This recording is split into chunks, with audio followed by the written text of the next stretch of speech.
Be a hero with Brendan O'Connor.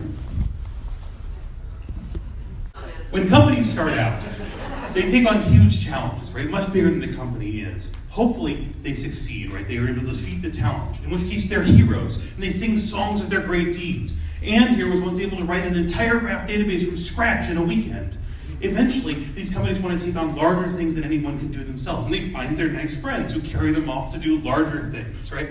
This is excellent. This is the way that most companies work. And it works well until eventually one of them turns to the other company and says, hey, I know you're great people, but our lawyers are all over us to do this whole due diligence around our information thing. So can you send us your written information security policies? Also, we're going to have to send auditors to you in a couple weeks, so before they get here, can you send us about 200 pages of questionnaire responses? And at that point, the company completely panics, right? They're like, my God, we don't have any of those things.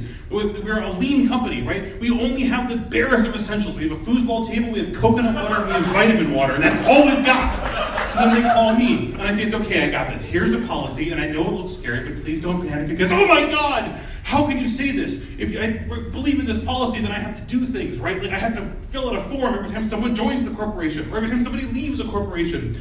We can't do any of these things. We're an agile company. We all left Microsoft because we didn't want to be Microsoft. You're going to kill our Indian culture, and it's going to destroy us. We kill dragons here, and we toast our victories with Red Bull. And they have this massive overreaction because they think it's the end of the good times, right? Who's going to sing songs of their great deeds of slaying ISO 27002? Who will toast their victory over the EU General Data Protection Regulation over ale? But there's another model, right? The thing is, this is the age of heroes, right? People do their great deeds, we build statues of them on plinths, and then they leave the company after 50 or 3 years. And then a couple years later, we're like, who was that guy? What did he do, and was it good? Worse than that, however, is we have technical debt left behind to these great ages of heroes, right? Don't touch that area of code. The noun of great verbing was laid to rest there, and no one knows its dark secrets.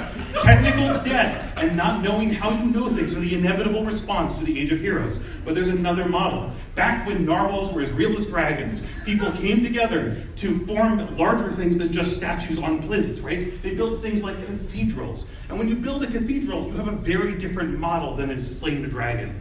You have people who know that in order to achieve a great quest, you have to bring people who don't necessarily like each other to come together and carry something on, right? Because you don't get a cathedral by telling Bob the Dragon Slayer to go build a cathedral.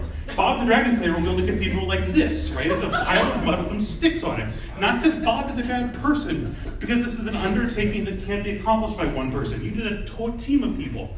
You need the woman who lays bricks. You need the man who carves gargoyles. You need the marble cutters and the floor polishers and the ceiling painters and the window makers. You need all of these different kinds of people with their own amazing steampunky costumes. But more than that, you need these people to be able to rely on each other's work. You need the wood carver to be able to go to the marble cutter and say, hey, how much wood can that marble hold? And when they answer, you need them to be able to be sure that they're right. You need someone to check that they might be in compliance with a standard. And when they do so, they might even check it off in a box.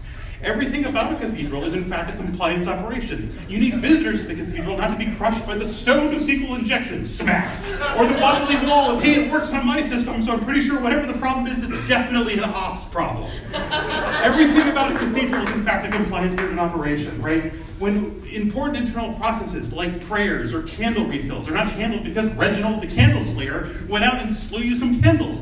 They're happening as part of the normal progress of the organization. Then when you have unexpected things, like a new kind of dragon, we don't send out old Bob anymore, who's the only person who knows how to do it.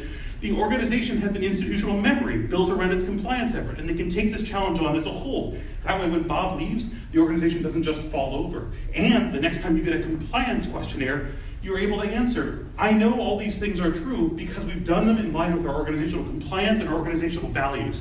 This book of answers proves I'm not just keeping my head above water, it proves I'm a rock star. So we don't need more heroes, right? We need compliance to allow management to work hand in hand with security and engineering to achieve our organizational objectives and prove out the trust that our users have placed in us. So ultimately, don't be a hero. Be someone who decides to build something larger than themselves. And yeah, in order to build a cathedral, you might have to check a box along the way, but you might for the first time build something resilient in the face of 1,000 years. Thank you.